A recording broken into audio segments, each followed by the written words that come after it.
Good morning, everybody. It's your girl, Brittany Charity, and I'm here for Saturday morning story time.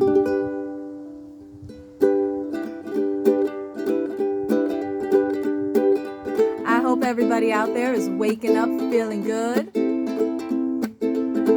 I came out of ocean. I came out straight from the salt. But I came out feeling like this whole planet was simply everything that I am now. But I was born from that ocean. Yeah, I was made straight from its salt. And I was born from those sexy, sweaty emotions. Yeah, born to be a part of this ocean of our thoughts. Baby, yeah, my.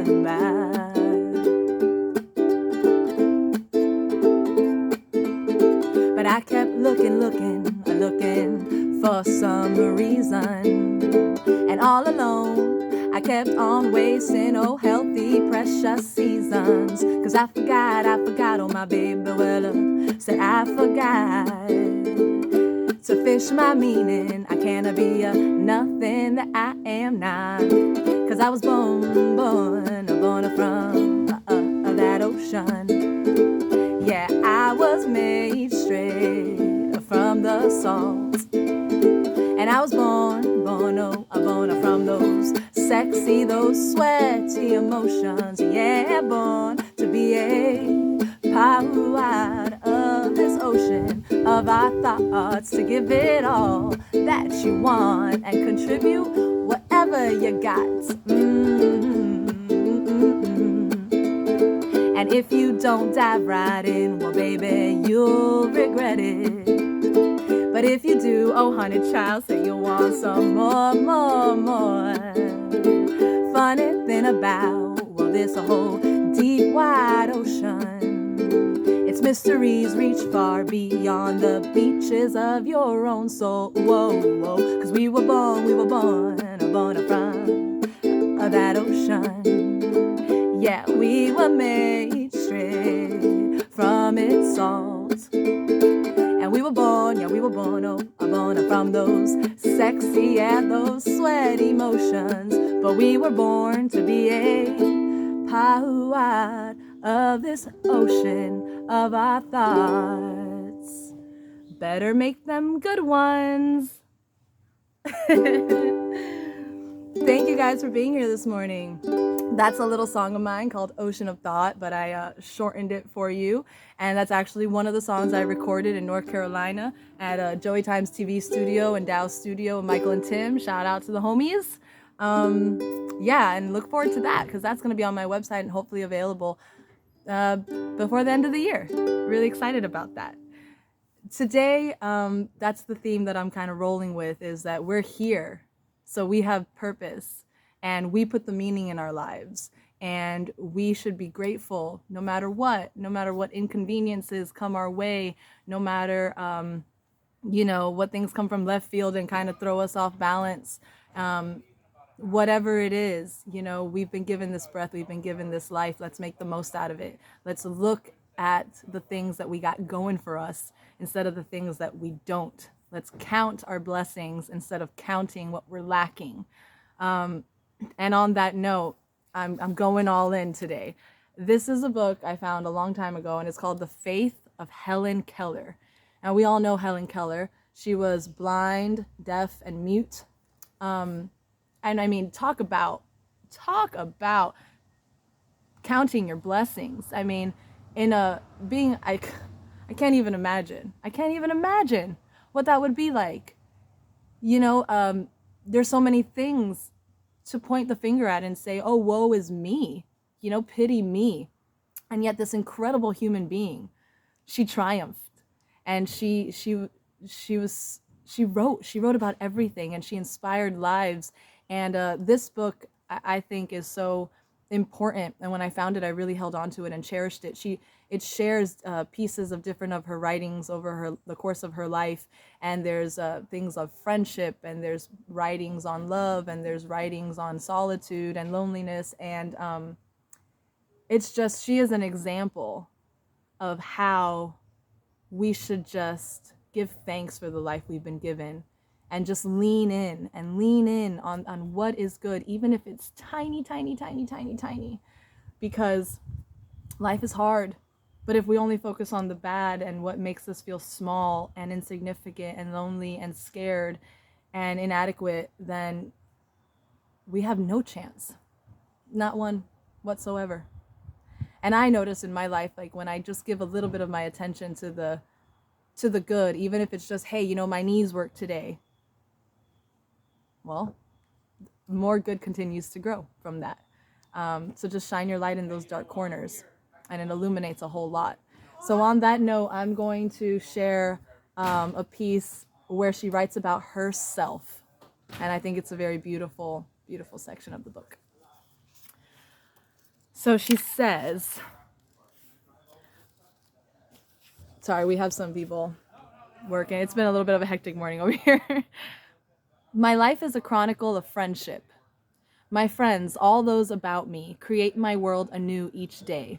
Without their loving care, all the courage I could summon would not suffice to keep my heart strong for life.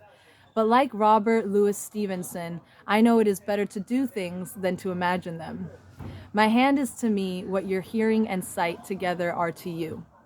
All my comings and goings turn on the pivot of my hand. It is the hand that binds me to the world of men and women.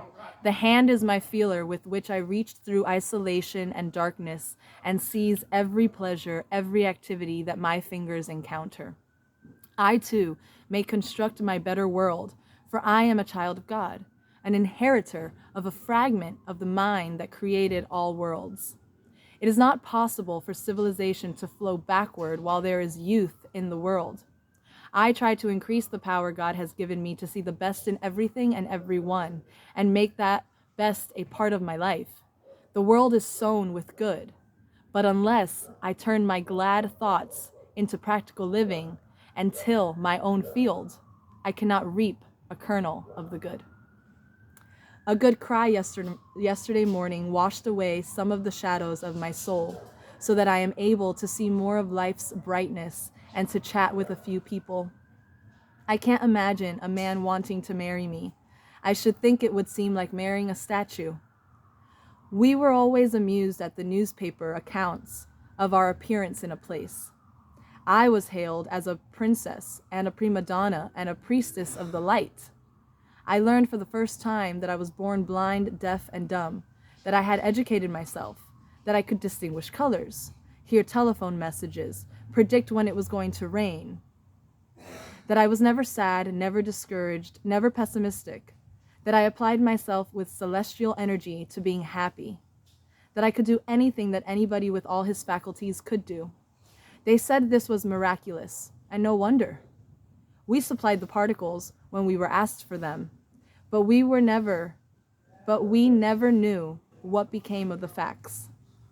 The reason why God permitted me to lose both sight and hearing seems clear now, that through me he might cleave a rock unbroken before and let quickening streams flow through other lives desolate as my own once was.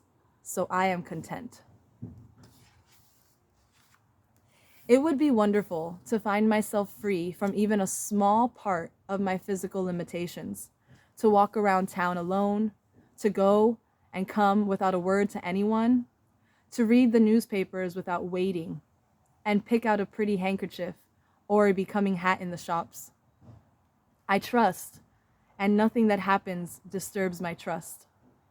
I recognize the beneficence of the power which we all worship as supreme.